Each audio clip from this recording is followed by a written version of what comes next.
All right, guys, today we're going over 3.5, which is proving parallel lines. Get that out of the way.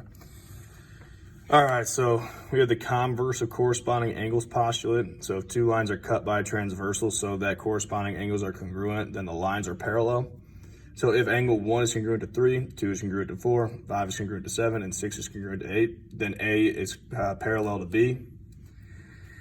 Parallel postulate. If given a line and a point not on the line, then there exists exactly one line through the point that is parallel to the given line. And then our last four right here, alternate exterior angles converse. If two lines in a plane are cut by a transversal so that a pair of alternate exterior angles is congruent, then the two lines are parallel.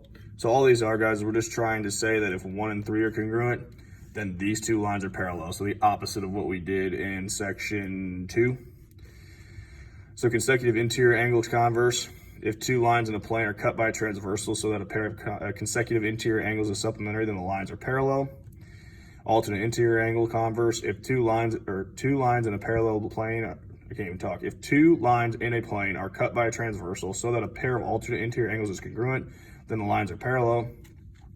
And the last one, perpendicular transversal converse. In a plane, if two lines are perpendicular to the same line, then they are parallel.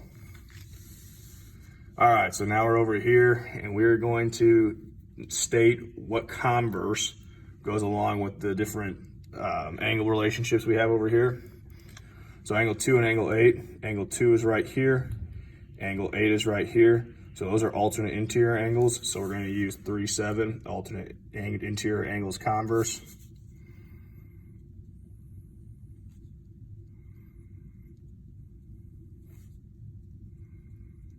Which is 3.7 over there. Next one, we have 3 and 11. So 3 and 11, those are corresponding angles. So that's going to be the converse of corresponding angles postulate.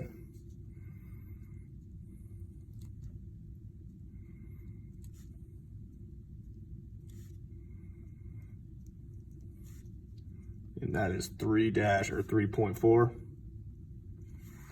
12 and 14, let's see here, 12, 14, those are alternate exterior angles.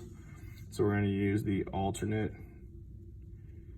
exterior angles converse, which is 3.5. And I'm getting those numbers from right here, guys. So like 3.5 for that one, 3.7 for the first one, and 3.4 for the second one. So 1 and 15, 1, 15. Again, those are alternate exterior angles. So those are going to be alternate exterior angles converse. And that is still 3.5. 8 plus 13 equals 180. 8, 13 equals 180. That's going to be our consecutive interior angles converse.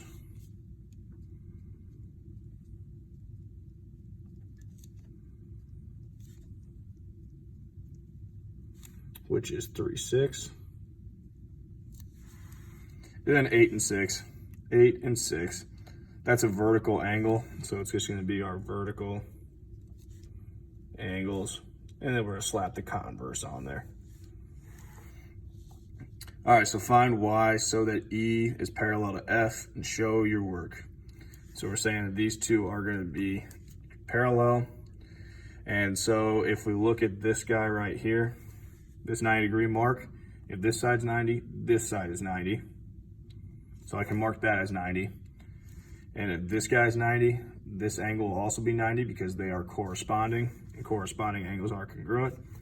So 4y plus 10 will equal 90. And then we just solve for y. So I'm going to subtract 10 from both sides. So I have 4y equals 80. Divide by 4. So y equals 20. And then we're not going to do number 3. So that's all for section 3, and that's it for chapter 5.